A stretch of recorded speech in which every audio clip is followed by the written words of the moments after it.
Welcome to Question Time. On tonight's panel, Keith Brown, Deputy Leader of the Scottish National Party and former Economy Secretary in the Scottish Government. Elected as leader of the Scottish Conservative Party less than a year ago, currently an MP at Westminster, Douglas Ross. Anna Sarwar, as of 2 months ago, the new leader of the Scottish Labour Party and the UK's first Muslim and person of Asian descent to become a party leader. Canadian-born engineer and co-leader of the Scottish Greens, Lorna Slater. And 1 month short of his 10th anniversary as leader of the Scottish Liberal Democrats, Willie Rennie.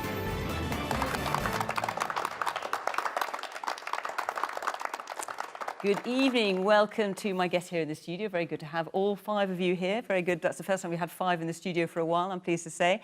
Very good to see our audience, which is joining us from all over Scotland. We are in Edinburgh tonight. Very good to see you. And of course, thank you to you at home for joining us. And you can join in the conversation in the way that you know by now on social media at BBC Question Time. So let's hear what you've got to say and contribute to the debate. Our first question tonight is from Blair Wandin. Hi there. If the May Scottish elections return a pro-independence government, what moral and legal right does the Westminster government have to deny another independence referendum? Doug. Well, I want to stop a pro-independence majority government. I want to stop the SNP having a majority at this election, as the Scottish Conservatives did 5 years ago. It was by people uniting behind the Scottish Conservatives that stopped that SNP majority in 2016, and people can do that again at this election. And I think it's so important because we're still coming through the health pandemic. We're still coming through the effects of COVID-19 that we've all been through and the restrictions for the last 12 months. And I really think we need a parliament that is focused only on our recovery, only on rebuilding after the last 12 months that we've all been through, rather than one distracted by another independence referendum. And given that Boris Johnson has already said that he will not grant a second independence referendum, that's job done, isn't it? Why does anyone need to vote for you? Because Keith Brown, as Deputy Leader of the SNP, launched their 11-point plan for another independence referendum and said they would ignore Westminster. If they didn't get a Section 30 order, which is the route that was taken in 2014, they would ignore that and hold a wildcat illegal referendum anyway, and that would bring uncertainty when we should be focused on our recovery. And I don't want that uncertainty in Scotland over the next 5 years when our Parliament has to be focused to protect people's jobs, to support the NHS, to rebuild our educational standards. All of these things would play second fiddle to a nationalist government who are only interested in separation. Do you want that uncertainty, Keith? I want that referendum, and the UK has no authority to prevent that referendum taking place if the people of Scotland vote for that, which was Blair's question. And I should say, in the issue of a wildcat referendum, the wildcat or renegade government in this country is the UK government. They've been taken to the Supreme Court, who struck down their decision to try and prorogue the UK Parliament. They've signed international agreements with the EU, which have immediately renounced afterwards. Yes, but they haven't done anything wildcat about independence. Well, I think trying to stop Parliament from meeting is pretty wildcat to me. And the simple fact is that the people who should decide if there's a referendum are the people of Scotland. So I don't think for a second Boris Johnson will continue to refuse to agree a Section 30 agreement, and it will be an agreement. We're not pleading for that. We want to have that. It's the best way to have the referendum. But he will not stand in the way of a referendum in Scotland if the people in Scotland vote for it. Well, of course, he says he will do exactly that. Let's hear from some of our audience from Scotland. Nirana. Shouldn't the Scottish government, and I want to ask Keith Brown, that take the power focus on power away from it and do welfare to Scottish population, which we need: education, health, industry, unemployment. All these problems are staring in our face. And that's the reason that the Scottish government, now the SNP, that the people would like to.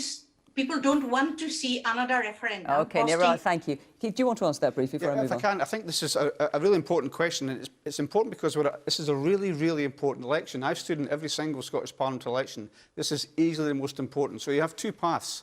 One is if the UK is allowed to go ahead, for example, with the ability to sign trade deals which then start to undermine our NHS. If they default, as Douglas has already done, to tax cuts and austerity as their way to deal with the recovery, that's not going to suit Scotland. This is our chance to make our own decisions. And if you don't exercise power over yourself, somebody else exercises power over you, and they do it in their interest and not in your interest. That's why we have to have the powers to have the right recovery for Scotland. I'll come to you in a minute. I just want to hear a little bit more from the audience. Emma. Hi there. I was previously an SNP voter, But basically, I feel like your whole manifesto has been overridden by the fact that we want independence. Personally, it took me off being an SNP voter and I had to look at other options. I'm actually sat in my postal vote, so I don't really know. How can you convince me that another referendum is in the best interest of the country? OK. John? I was curious to ask Douglas Ross. Blair asked a fairly straightforward question, and Douglas failed to answer it, as he does so many times. He just went off on a tangent about independence. Why don't you answer the question about if there's a majority in Parliament? Isn't that enough? The question from Blair was about independence, which is why I answered about independence. But we hear from Emma, a former SNP supporter, saying she won't support the party now because they're putting independence above our recovery. What I'm saying as a Scottish Conservative is we can stop that. We can stop the uncertainty and focus on jobs, focus on recovery, focus on education, all the things we want to focus on in the next Parliament. Willie? Yeah, I mean, this country has been bitterly divided for, 10 years now, with arguments over independence, then over Brexit, and we've been through one hell of a year with the pandemic. I agree with Narinda when she says that we need to focus on the people who are waiting, for instance, over a year to get mental health treatment, people who have lost out on education for the last year. So what we need to do is to try and bring the country together. We won't get that with these two parties who are determined to feed off each other and the bitterness that's grown up over that period. And why do you think more people aren't listening to your message? Well, what we need to do is to try and bring people together, because we'll need the skills and talents of everyone in this country to get through this recovery. We won't do that if the country is divided by independence. And that's why I think it's most interesting that there are SNP supporters, who I've come across many of them, who are just sick to the back teeth of the divisions, and they want to come together for a change. We can put aside our differences for the next 5 years to try and unite the country to get through this recovery. We owe it to these people to do exactly that. The Unionists want independence, the question of independence, to go away. Of course you want us to forget about independence and think about bringing the country together, but you can't sweep it under the rug. Or concentrate on the recovery, which is what Nirwana is saying. Thanks to the Scottish Greens, we have had a parliamentary majority for independence all this last 5 years, and I fully expect that thanks to the Scottish Greens, we will have a parliamentary majority for independence this next parliamentary term. To assume that you're going to win the election before anybody's voted. The question is, what does that mean for who gets to decide on the recovery? So we've seen what, for example, Boris Johnson considers recovery. More nuclear weapons, a tiny 1% pay rise for nurses, that's essentially a tax cut, and buried, Rishi Sunak doesn't say it on the telly, but 8% cuts to public services. That is not recovery, that is grinding austerity, more grinding austerity. For recovery, there has to be investment, there has to be hope and opportunity, and that means looking at what kind of country we want to be and who gets to make the decisions about that country. And I think it's time we ask the people of Scotland again, who makes those decisions? The Brexiteer Tories in London or a government in Scotland that we've actually voted for? I think what you've seen already tonight is a preview of what could be the next Parliament. We can choose something different. We can choose to recognise that COVID didn't choose between yes, no, leave and remain. The aftermath is not going to choose between yes, no, leave and remain. And whilst we've been separated from our families like never before, we've actually come together as a country like never before to confront COVID. And one of the things that I think is missing, particularly from the SNP and the Tories, is they somehow want to ignore the fact that this isn't an ordinary election. This is a pandemic election when 10,000 of our fellow citizens have lost their lives. But what will you do, Anas, is if this election does return a pro-independence majority, will you just ignore that's why, that? Fiona, I'm offering something different. I want us to choose something different and to have a different alternative. But will you ignore that pro-independence majority? I'm going to make the case. Keeping us in the union isn't different. That's more of the same. No, absolutely not. We can do something different. The mistake that you make, and with respect, Keith, and to some extent Douglas makes, is that you want to pretend that somehow it's some kind of light switch moment that we can just decide to have a referendum and decide to have independence, and it's a light switch moment and it doesn't take years of focus. Brexit took 4.5 years of focus away from our country. Are we honestly saying that even in this midst of a pandemic, we can't come together for the sake of the national interest and focus on our recovery? But Are we we honestly can't come saying together, when Anas. 360,000 of our fellow citizens are at home on furlough, worried about if and when they'll have a job to go back to, we're going to say no, politicians want to go back to arguing with each other and we want to go back to those old arguments? I think we can choose something different. And we I think we can if offer we can the get people rid of that something threat better of an than what the independence political referendum. bubbles offer them right Because now. you rightly speak about the number on furlough. We know from the IFS, Institute of Fiscal Studies, are saying unemployment in Scotland could peak at 7.6% this year. Yet, Keith, you've said... Lower than the UK. Keith, you've said you want a Scotland. referendum Douglas, this year. You're right to say that about furlough, and you're right to say that about unemployment. And if we can focus in on our recovery... But the problem you have, Douglas, is that you are just as determined to talk about division as Keith and Lorna are. Because you all feed off division to suit your own political interest, not to suit the national interest. I would much rather we focused on what united us as a country rather than what divided us. How is Brexit and Tories in Westminster in the national interest? Lorna, you yourself have said that we've got to confront the climate emergency. We've got 9 years to confront the climate emergency. We the very do. heart of your policies. And do you really want to spend 5 years of that 9 years your manifesto arguing about launch, independence? Let's put aside Do you things really we want to disagree argue on on. that? And let's Hang on, if you talk at the disagree. same time, then I can't hear, neither can anyone at home. Well, I'm saying today, Anna said today, and it was manifesto launch, a crucial point this. Let's leave aside the things that we disagree on. We disagree on spending billions of pounds more money on nuclear weapons, on the two-child policy cap, on the rape clause, on the cuts that are coming from the Tories. Something about it. We disagree, and you cannot ignore those things, Anas. You have to front up to them if you want to form part of the government, or if you want to be seriously considered Keith, as challenging it. The Keith, Tories are after the powers of the Scottish Parliament. Let me give you an Somebody has example. to stand up to it, and it's not going to be the Labour Party. Well, let me give you an example, unfortunately. Keith. You've mentioned two policies right there. We have welfare powers in Scotland to top up any new benefit we wish and to create any new benefit done we that wish. with the bedroom Why tax. don't we use the powers we done that. have? Why not focus on what we can do? You have been in government for 14 You can't years. change the two-child Nicola policy. Sturgeon has been You can't First change the Minister rape for clause. 7 years, and in that time the achievement gap has widened. Our NHS has gone backwards, not forwards, and we have seen our children's mental health suffer as a result. Willie, I know you want to come Imagine back if you'd in. obsessed I'm just about going to hear those very issues. briefly from the audience, and I'm going to come to you.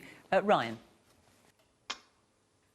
Yes, I would just say in response to the point that was made by Keith regarding the question of independence, I would just simply say that it seems as if we have a very simple choice in the next Parliament whether we spend it debating an issue that in reality was resolved almost 7 years ago. And I know that people will make the case that things have happened since then, but we were told at the time it was a once-in-a-generation vote, and we voted to stay part of the United Kingdom. And I just don't understand how, you can make the argument how we're going to recover from this pandemic, but at the same time, we're going to spend 2 years. I think it's now the SNP's proposals are now saying we're going to wait now till 2023. At least Alex Salmond and the Alba Party are saying they're going to just go on with it. They'd like to do one just straight after the election. I mean, I'd prefer none of it, but I'd go with that approach.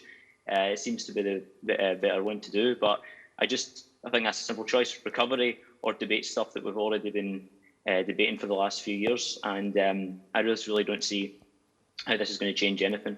I think we need a change in politics. I'd like to see a government of national unity working with each other and actually putting these old divisions aside and actually doing what's best for the country. Well, we've only been on air for about 10 minutes, but by the looks of this, scant chance of that, from what I can see But here. there is a Angela, chance of hang that. on a second. There is a chance of that. Angela, you've got your hand up. So Narendra mentioned at the very start about focusing on the independence referendum or building the economy and recovering the health service. To me, they're not mutually exclusive. We can still have an independence referendum and still focus on these areas.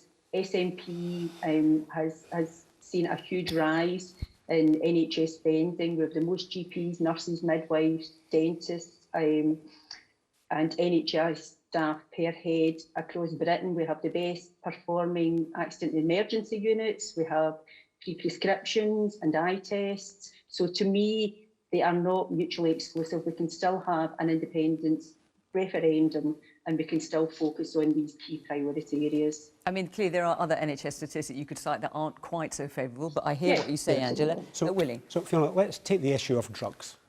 Scotland's got a terrible record on drug deaths. 1,256 people died. It's the worst in Europe. In fact, it's the worst in the developed world. It's 3.5 times what it is in England. And the confession from the First Minister was that through the independence debate, she took her eye off the ball. And we know from the previous Justice Secretary that they didn't want to deal with the issue because it was too difficult and it might repel people for voting for independence at the time. Now, that's what we could have multiplied in the next 5 years. If the SNP and the Greens allow us to have a parliament that's focused on independence, many, many other things will be neglected. More people will die. This is real people's lives. We need to focus on dealing with the massive challenges we've got. We've got a climate emergency. We've got NHS waiting times that are as long as your arm. We've got an attainment gap that is as wide as ever. And we've got mental health waits, people waiting an age, young people waiting over a year. It's appalling. That's what we should be focusing on. We've got enough on our plate without arguing about more about independence. Let's bring everybody here together. There's a lot of talented people in the Parliament that could actually resolve things. We did it through the pandemic. We did some tremendous cross-party work on dealing with a massive challenge. I want more of that rather than more of the division that is inevitable. Even with the best of intentions of having a debate that's fruitful, we will have divisions, and the divisions will lead to us taking more eyes off more balls, and more people will lose their lives. This is very serious, and we do need to focus. Doug.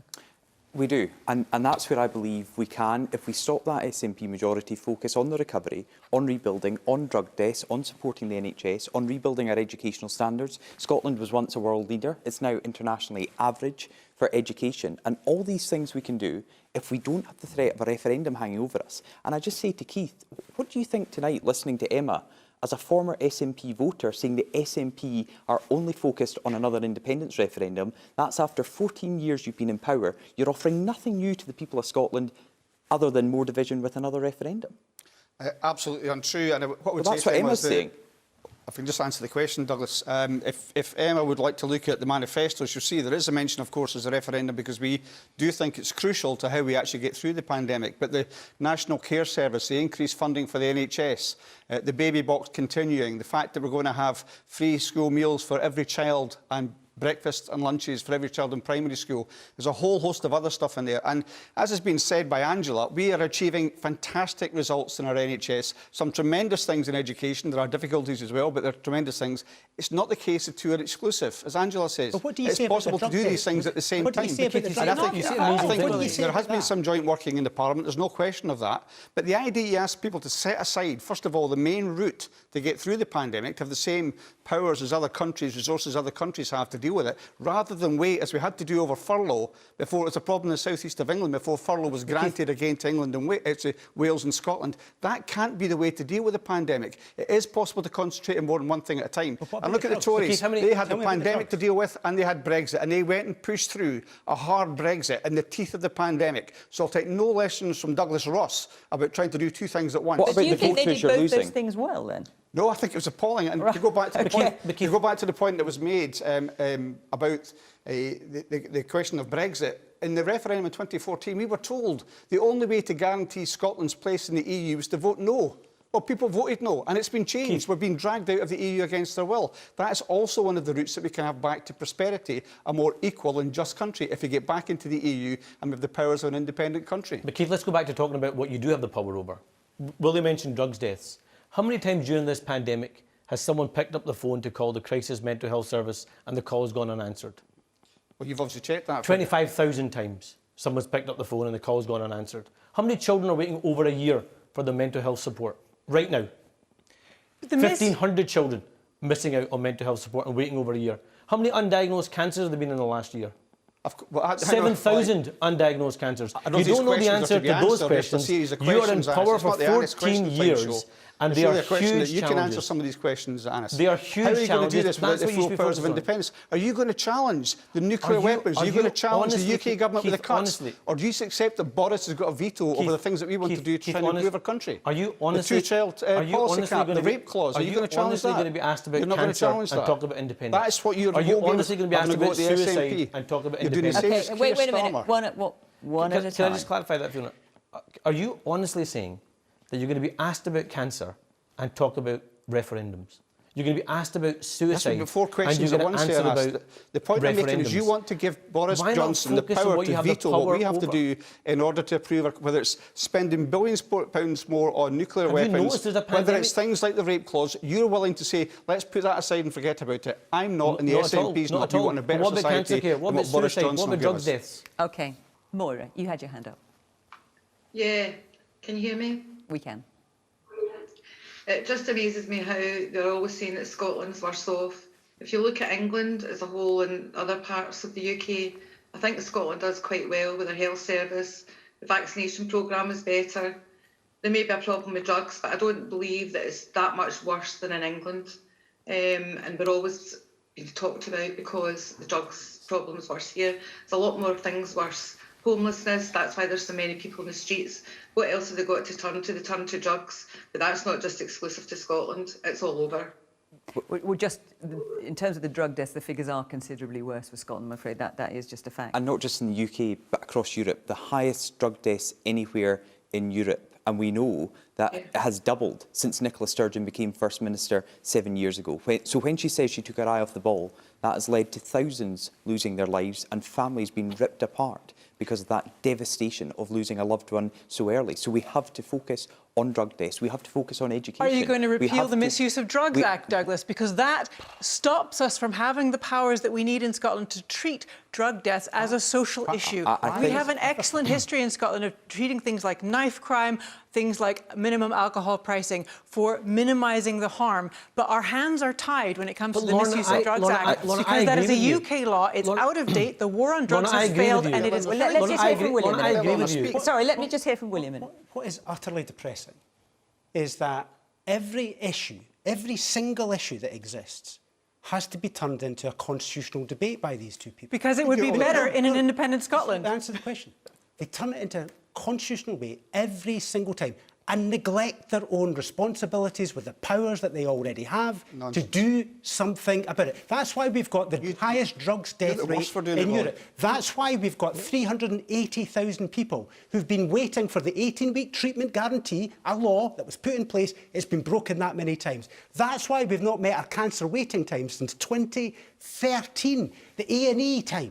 We've not met that for years. All of these things on your watch, Keith. Yet your answer is, let's talk about independence. It's the best cover story that you've got. The reality is you need to focus on doing your job rather than looking for powers from somewhere else just because you don't want to talk about your failures in government. This is a failed government. Those things continue to be true. I'm just going to stop here. Unacceptable. I hear what you all say, but I've got a number of questions I want to get through, so I'm going to move on. Forgive me. Let's hear a question from Alan Robertson. Good evening. How does each party view the long-term future for oil and gas workers with plans to scale back production in the near future, given the number of people in Scotland who desperately rely on it, especially younger workers? And Alan, you work in the oil and gas industry. What's your perspective? Yes, I do. I work in the subsea sector, and we've had a number of challenges over the years, certainly in recent years, which has been exacerbated lately with the COVID-19 pandemic. But things seem to be stabling out a bit now. But of course, we now hear that the Green Party would like us to be ceasing production in the next 10 years and potentially working alongside the SNP to support a majority there. Which is obviously a worry because it's a concern for people who work in the industry, but also for further investment in the industry, which I think we need as a country. Can I come in on that one? I absolutely understand your concern, and I share the same concern for workers in the oil and gas industry. I'm a renewables engineer. I'm an electromechanical engineer. I work for a company that makes tidal turbines. Our turbine launched today. It was excellent. The largest turbine in the world launched today from Dundee. It's on its way to Orkney. And this is how we manage the decline of the oil and gas industry. To tackle the climate emergency, to meet our legal requirements under the Paris Agreement, the oil and gas industry must decline. But that does not mean that we have to inflict hardship upon the people who work in that industry. The Scottish Greens would see a jobs guarantee for all oil and gas workers to make sure that they have jobs to move to in renewable industries, in other subsea industries. Scotland has 25% of all of Europe's offshore renewable energy. We have a huge amount of potential there, and I know that workers like yourself would be excited to work in a sustainable industry, an industry that has a long future, an industry that is on the cutting edge. And like with the turbine launch today, Scotland is on the cutting edge of renewables, and we would welcome you to come and join our industry with us, and let's work together to build a sustainable future for Scotland. So you've hitched your wagon, not officially, but nonetheless you are supporters of the SNP in government. The SNP are not pledging to phase out fossil fuels within 10 years. So are you putting independence before climate change? So we have no formal relationship with the SNP. We happen to agree with them on independence, but actually in many other policies, you supported their budget, there's a lot of supported them in the Parliament. Every so I'm just party checking. has the opportunity is independence to more negotiate the important budget. to you than climate? The climate is the most important thing, absolutely. Number one thing, we have 9 years left to make fundamental changes to how our society and economy works. And you'll see in our manifesto that it is a plan for a fair and green recovery from the pandemic. We feel that independence is an important question to ask, because in order to implement the full suite of changes we need to build the economy we want. Okay, no, you've made that point. We can do more with independence, but that also doesn't mean we can't do more with the powers that we've got. Willie is right to some extent when he says we could do more. Those things can both be true. Are you also going to pledge then to phase out fossil fuels within 10 years?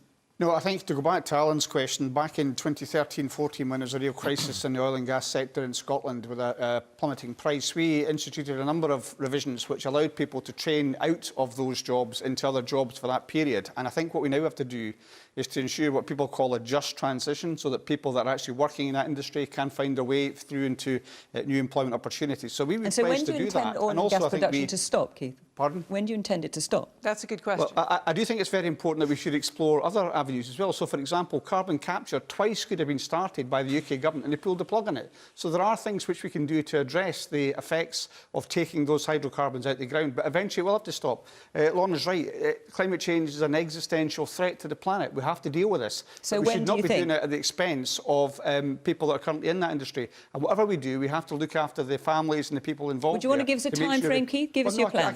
I can't say specifically when it's going to stop. It will depend on the supply that's there just now, of course. So there you see one of the massive gaps in policy between where the SNP and the Greens are. So we need to actually be practical about our obligations under the climate, under the Paris Agreement, and to deal with this existential threat. And this is a problem that I have with the SNP approach of setting targets and putting their hopes in things like carbon capture, when actually there are already practical technologies that work. Upgrading our rail system, investing in renewable technology, and upgrading our homes are all things we can do to reduce our emissions right away. No need to wait. Douglas. Lorna said Alan should be excited about the opportunities that the Greens would provide to him and his colleagues, and I didn't get from Alan's question that he was particularly excited about what the Greens would do in this next Parliament and the next two Parliaments to shut down production of oil and gas in the North Sea. Scottish Conservatives have been very clear. We want to protect the more than 100,000 jobs in Scotland that rely on that sector. Well, Doug, you said in your manifesto, you say the North Sea oil and gas has a long future, decades ahead. Yet today, you know, there is a huge global climate summit, and you've had Boris Johnson pledging to a big cut in carbon emissions. How are you going to keep those two things going in tandem? Because the UK government has committed to a transition deal with the oil and gas sector, £16 billion to work with the experts and the people who have trained in oil and gas over decades to transition to greener forms of renewable energy. It's the first in the G7, but also Deirdre Meahy was writing in the P&J earlier on this week about the green plans. And it's not just the 100,000 jobs in the North East and in Scotland, it's 270,000 livelihoods that rely on the oil and gas sector here in Scotland. And that's what we've got to protect, and that's what Scottish Conservatives are doing with our plans. That's why we have plans to create 200,000 new jobs. OK, we hear you. We've had lots from you, Lorna. Thank you very much. Let's hear from you, George. Hi, I grew up in Aberdeen, so in 2014, the oil crash, I saw the impacts of it myself, and it was quite disastrous to the city as a whole, because even jobs which aren't directly in the oil industry get lost due to the crash and no money in the city. So if we don't do a transition now, or at least have a plan to transition into a greener economy, we could risk jobs which could be saved if we act now. And in general, I would say everyone on the panel, you were all arguing like back and forth independence, but for climate change, there's less shouting. So it's more positive to see but we just need to continue this into actual action rather than just words. Joe? Yes, I would just echo that. I think that this transition from oil and gas is inevitable. So why are we not looking at retraining and upskilling people into renewables now rather than waiting for the inevitable to happen? Ruth? Yeah, absolutely. What I do see is that there is a gradual training, which is a damn sight more than the Tories did when the pits closed. I saw precious little training going on for the thousands of miners who just got put out and hung up to dry. You know, I didn't see any Tories screaming about that. I'll come back to you, Doug. I'll come back to you in a minute, but let me just get round the rest of the panel. So Labour's plans in terms of phasing out oil and gas? Look, very fair You've point made no there. particular pledges on that. Well, look, we can only truly talk about a just transition if it takes communities with us. And if we decimate tens of thousands of jobs without a genuine transition to renewable jobs, that's not going to be a fair transition or a just transition. But there's actually a wider northeast economy point here, because Aberdeen and the surrounding areas is facing a crisis around oil and gas, but it's also got a crisis around the hospitality industry and a crisis around the tourism industry. There is a real economic crisis in the northeast, and this is one of the reasons why recovery is so important. When we talk about recovery, it just can't be a campaign slogan. It has to actually be a national mission. And the northeast is the perfect example of that.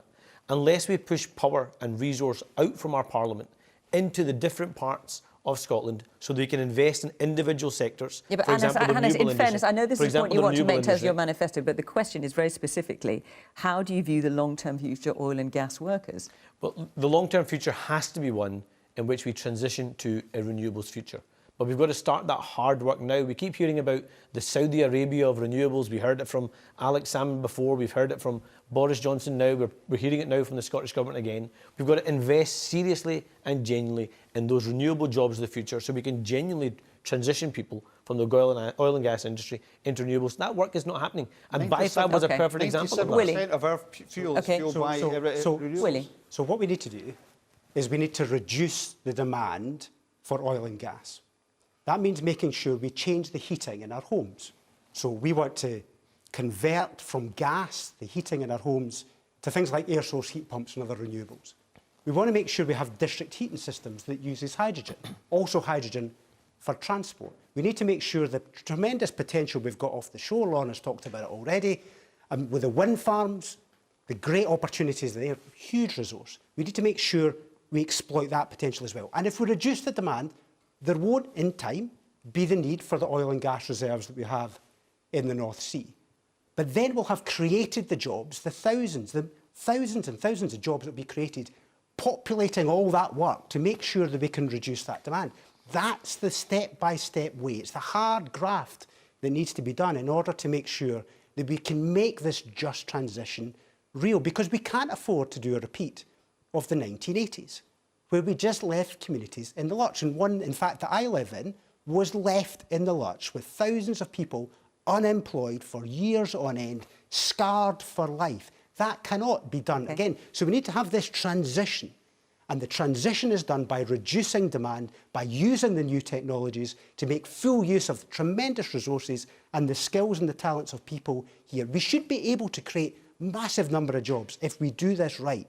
A cavalier approach will not work. I just think all the other parties are ignoring the fact this is already happening. The oil and gas sector are already taking part in this transition. We are taking them with us with the UK government's £16 billion transition deal to make sure that goes further, to protect the jobs. But it's absolutely vital that people understand that's already happening in the North East and across Scotland right now, because it's being led by the sector, by the Oil and Gas UK, and by people like Alan who are doing the work right now. OK, let's take another question.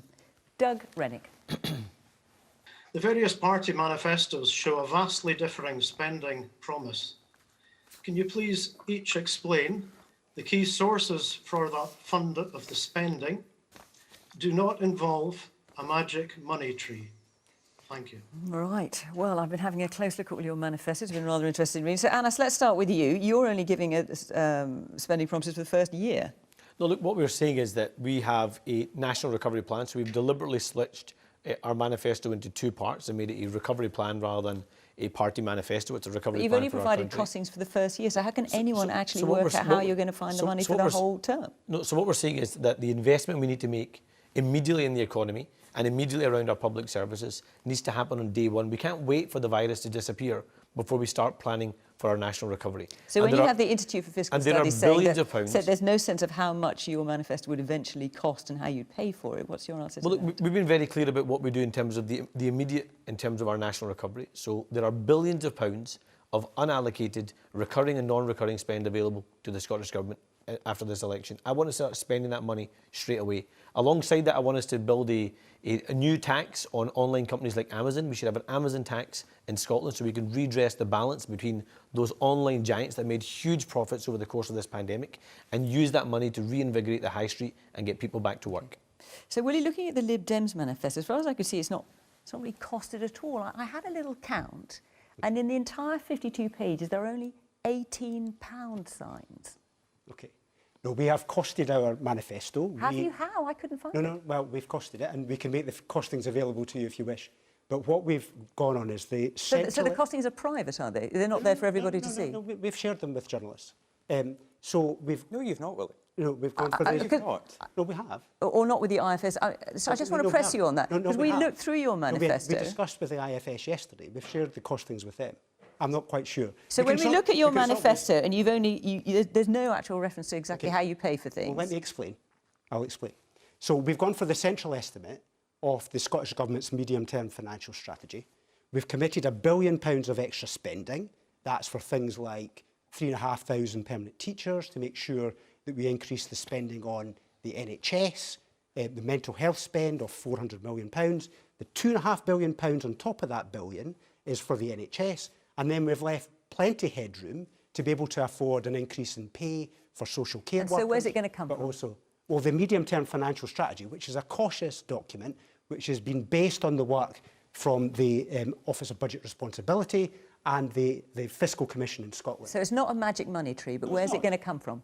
Well, I've explained. It's the medium-term financial... It's roughly the same approach that the Scottish Government has taken in terms of picking the central estimate, and it's allowed for plenty of headroom to be able to afford unexpected events over the next period. So, believe me, it is well affordable, because I am determined to make sure that everything we promise is affordable and deliverable. We are not going to overpromise. It's cautious, it's got plenty of headroom, and it means we can do things like making sure that we're going to get those 1 million heat pumps in people's homes. Okay. It's make sure that we can employ those extra teachers so we can get bounce-back support in education, and that we can make sure we can get a recovery in the NHS, dealing with all these massive weights that people have got to deal with. Lorna, looking at the Greens manifesto, I was a bit puzzled, because you're planning to increase taxation using powers that you don't actually have at the moment, that you would only have if you were an independent Scotland, like wealth taxes, for example. So how's that going to work? Well, that's an interesting discussion that we would like to have with the government in Westminster.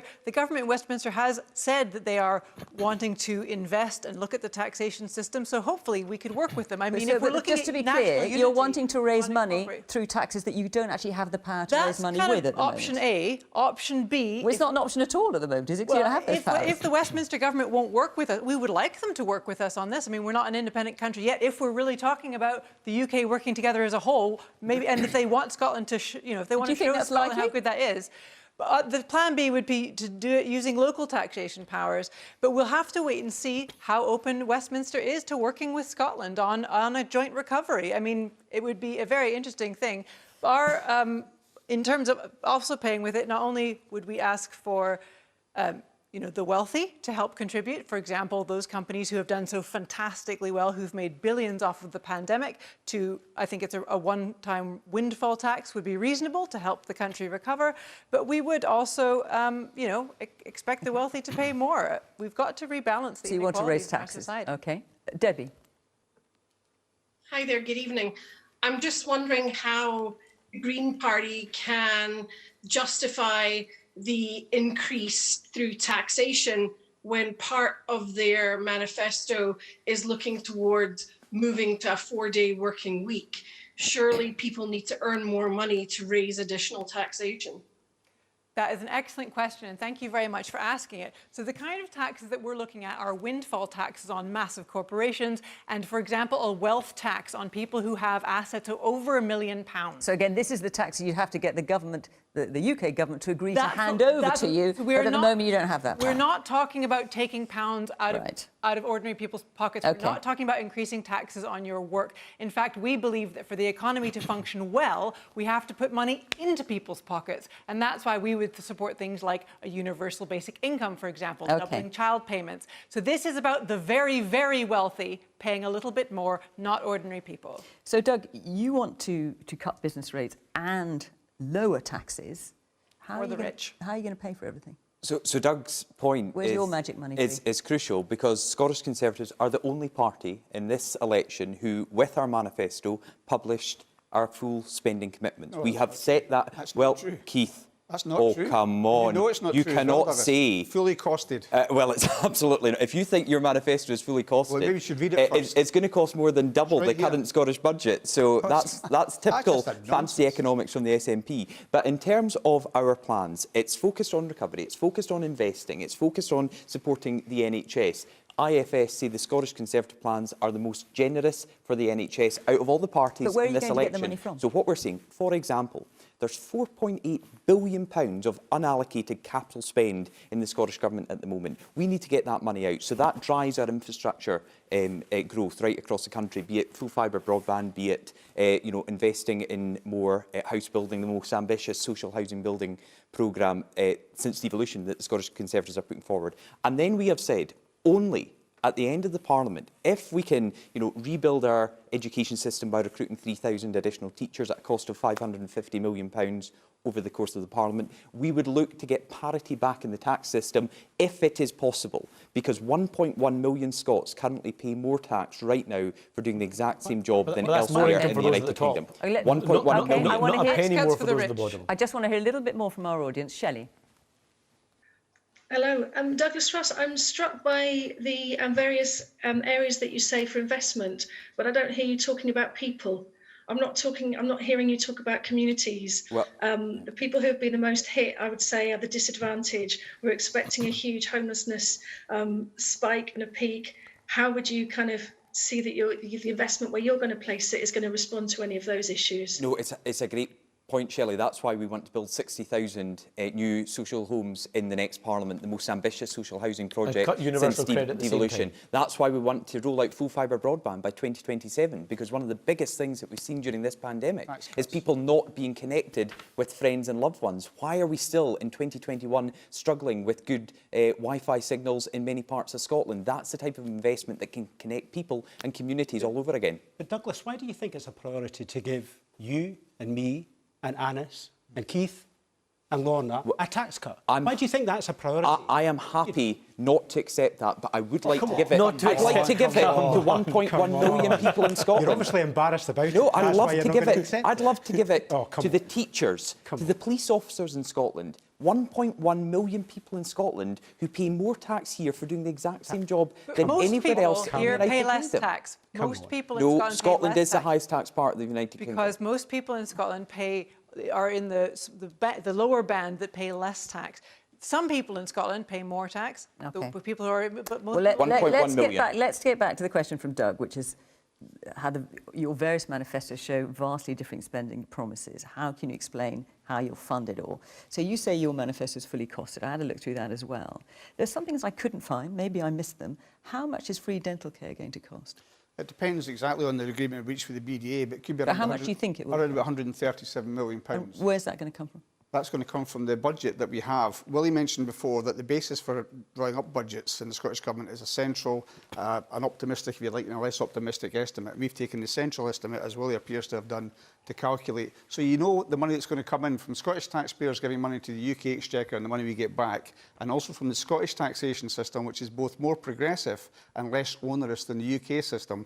If I can come back to Douglas's point, he said that his is the only costly manifesto. He couldn't answer the question where the £600 million of cuts in the NHS was going to come from. No, come on, And if I Keith. can just say, you had your answer. If you I had can your answer that Douglas. point. Can I just Just let Keith finish? make a point and then you can answer it. And if it's the case that he can't answer basic questions like that, and yet he accuses Nicola Sturgeon of taking their eye off the ball, which ball is he going to be? He's going to be First Minister, he's going to be an MP, he's going to be an MSP, and he's going to be a referee. Which ball are you going to be looking at when you drop the budget?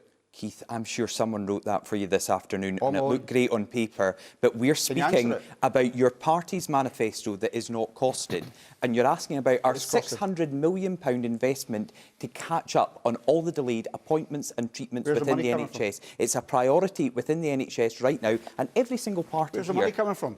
We have identified it. We've got the most generous. You've said. No, absolutely not, Keith. It's clear that we are going to focus that £600 million on catching up the delayed appointments and treatments and operations. Have you not said that's going to have to come from within the existing NHS budget? Yes. So what will you have to cut to find that 600? So what we said is during the pandemic, the UK government have provided the Scottish government with an additional £13.3 billion to deal with the pandemic. We want to use that money, £600 million of it, to give it to the clinicians, rather than the government saying how to spend that to catch up. But every party is saying we've got to catch up on missed operations, delayed treatments. So how are you paying for it? Well, I'll tell you what, we've got a question. Hang on, we've got a question on health. So let's hear from our questioner. Jude, you're sitting there very patient in your beautiful blue room, incidentally. Let's hear your question. Thank you. Is the NHS in Scotland ready for the task ahead to meet the needs of our patients, including COVID rehabilitation? Right. So, Keith, I know you want to come back. Willie, I'm going to start with you. You've talked about drug deaths already. Let's look at other areas of the NHS. So, at the core of this, we've got a mountain of mental health waits. We've got a mountain of people who are waiting for the operations, the appointments. And what we need to do is to use some of the new technologies and new ways of working that we've developed through the pandemic to make sure we can deal with this backlog as quickly as possible. We've got £2.5 billion of extra funding that's going to be committed to the NHS over this period. That means they'll have the finance. But at the heart of this, we need to deal with the problem that pervades much of the public services, which is our mental health problem. We're not training any more psychiatrists and psychologists than we did 5 years ago. We need to have mental health first aiders in every single workplace so we can reduce the demand on the NHS. We also need to make sure that we're deploying the mental health counsellors that are in the community to be able to take the load off there as well. So that will help significantly. We also need to localise health services because people have got used to health services being much more local, whether it's using a technology or in their local centre. We need to make sure that the specialists are available at a local level, again to reduce the demand, to do the preventative work, so that we can actually get the NHS back on track. This has got to be one of our top priorities because we need to invest in our NHS to make sure people get the treatment that they need on time. So Jude's question, Keith, is the NHS in Scotland ready for the task ahead? Just looking at the funding again, we've got the election coming up, obviously. Why are you promising a smaller increase in funding than the UK government? Well, we've said very similar to what Willie just said, £2.5 billion. And I think it's also true to say we start off from a higher per head expenditure on health services in Scotland. But so why are you promising a smaller increase in funding? But what we've also said is if there are further consequences that come, we will allocate that to the health service. So I don't think it's possible to be definitive about what the UK does from a lower base compared to what Scotland does. And as the point nonetheless, I'm just thinking it is a smaller increase in funding. There's no getting around that. Well, there is actually. If the consequences... Well, it's 2.1% versus 3.4%. I think those figures are disputed. The UK figures are disputed by experts. But if we put the £2.5 billion in which I've mentioned, and if in addition to that there are consequential monies, then it could be the case that the increase is even greater. Plus, as Willie rightly says, we also have an additional commitment to mental health services, and also to the point he made about a link worker, for example, in every health centre. So there are additional expenditure. And what we want to do is, by the time of the end of the next Parliament, have 1/10 of the entire NHS budget going towards mental health because of some of the problems. But can I just say the NHS, I think, has done a fantastic job through the pandemic. They are tired, doubtless, but they've done a fantastic job. Well, let's hear from someone who works for the NHS, who happens to be in our audience. Pippa, you're a junior doctor, I think. Yeah, that's right. I think it was referenced earlier, the idea of a national care service, and my experience over the last year is that that's one of our main problems, not having safe and available places to discharge elderly and frail patients to. They're not always benefiting from acute admissions to hospitals, and then they get a bit stuck, and in hospital they're at risk of hospital-acquired infections, including COVID. And I think that's got to be one of the main points for discussion when we're discussing if moving the health service in Scotland forward. Judith? Yes, thank you. I work in the biotech industry, and I would say the healthcare system in Scotland, or in the UK for that matter, is not prepared for what is coming. There is a tsunami of conditions that are coming our way. I work in particular in Alzheimer's disease, and Alzheimer's disease was a leading cause of death in the UK up until COVID took over, but recently with the decline in COVID deaths, Alzheimer's disease has once again taken that unfortunate top spot. But there's a number of diseases, whether it's chronic neurological diseases or neurodegenerative diseases, consequences of cardiovascular disease, which is still growing, cancers, which are still an issue. And then we're dealing with the mental health issues. And we're also dealing on top of that with the diseases that haven't been adequately treated during the COVID pandemic, because so many resources have been directed towards COVID, and patients have been told, are been afraid to go see their doctor, no matter whether we've told them to come, they haven't. And we're going to see more pandemics. So I just see all of these trends happening, and I'm not convinced we're doing enough about it. Okay, Anas. I think Judith and Pippa are both right. Our NHS staff have gone, and social care staff have gone above and beyond over this pandemic. But the reality is they were overworked and undervalued even before the pandemic. And we had a huge backlog on care around cancer, around missed and cancelled operations, around mental health, even before the pandemic. And they have now been exacerbated by the pandemic. And the only way we're going to address these issues is fundamental, yes, investment. That's investment in terms of capital infrastructure. It's changing the way we do healthcare. But it's also on investment, Anas, you're pledging to spend even less than the SNP? No, not at all. In the first year? No, not at all. So what we're saying is... 350 million versus 500 million? So what we need is rapid diagnosis centres. But we're not going to build the physical buildings in those rapid diagnosis centres in the time of weeks and months. So let's get temporary facilities up and running right now. But just to be clear, in the first year, are you saying you're pledging to spend as much as the SNP? So what we're saying is there's much more longer-term capital investment. Oh, so it's this long term that we don't know about. No. In the first year, it's not as much. No, I want us to start that work straight away in terms of building that capital infrastructure, but it's going to take time to get that capital infrastructure into place. But we can't afford to wait. So I think that's a no. No, we can't afford to wait for the buildings to be built before we start catching up on the screening programmes. So let's invest in the workforce. That means increasing the level of the workforce. It means doing things differently. That involves paying our NHS staff better as well as our social care staff. Wage increase, so we want a £12 an hour pay increase for social care staff, rising to £15 an hour over the course of the next Parliament. We want a mental health worker in every GP practice. We want rapid diagnosis centres. We want to prioritise on mental health. Keith talks about the budget. We currently spend 8% of our budget on mental health. The UK average is around 11.5%. I need to get around the rest of the panel, and also or they won't have time to speak. Doug.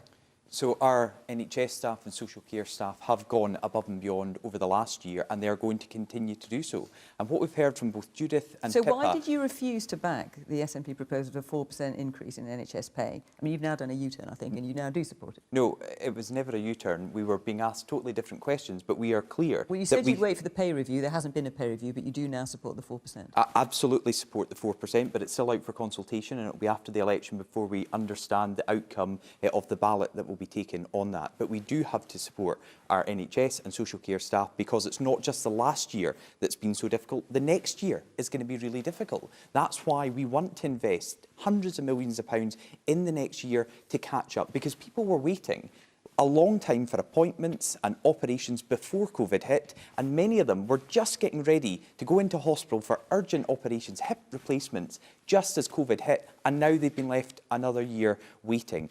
And I say again, the IFS have said the Scottish Conservative plans for the health service and funding for the health service are the most generous in this election, because we can see that's where the priority is.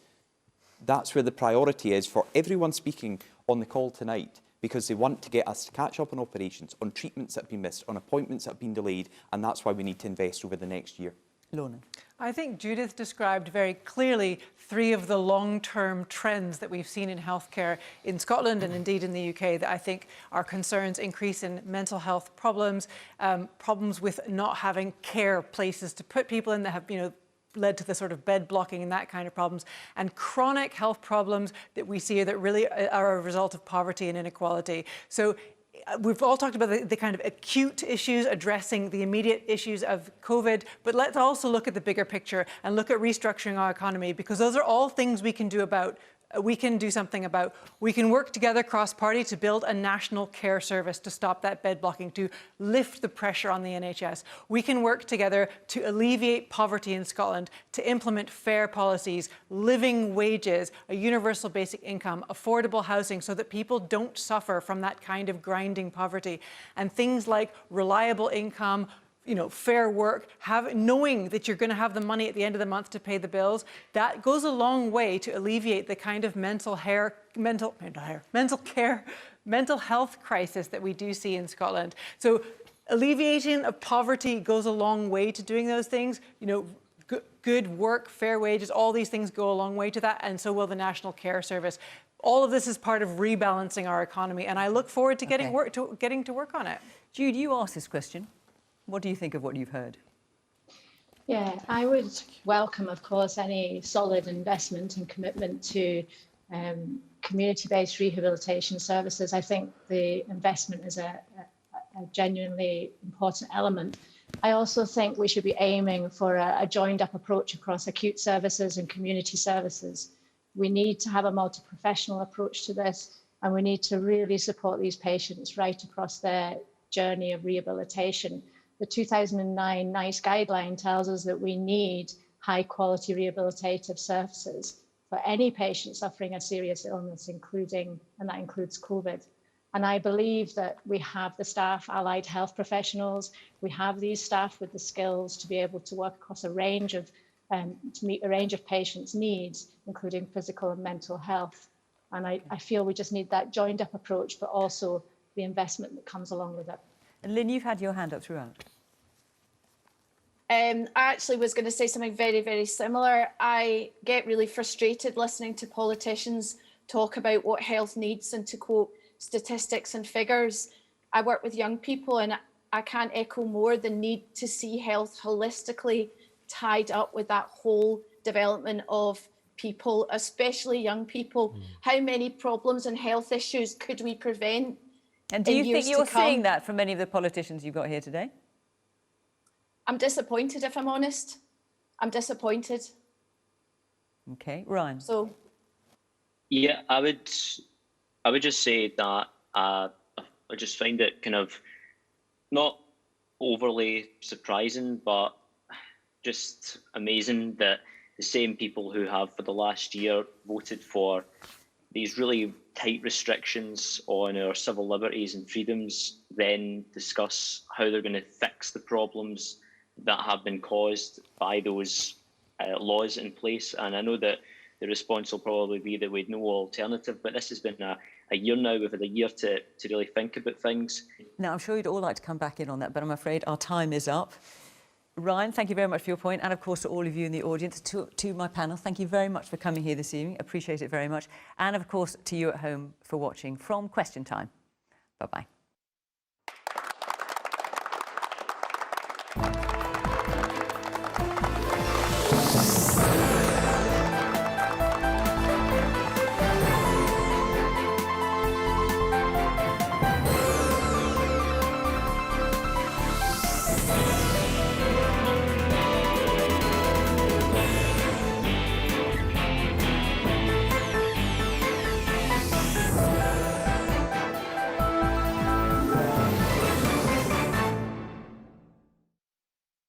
Fear was out of the question because we'd conquered it. Killing Escobar, coming soon on the BBC Scotland channel.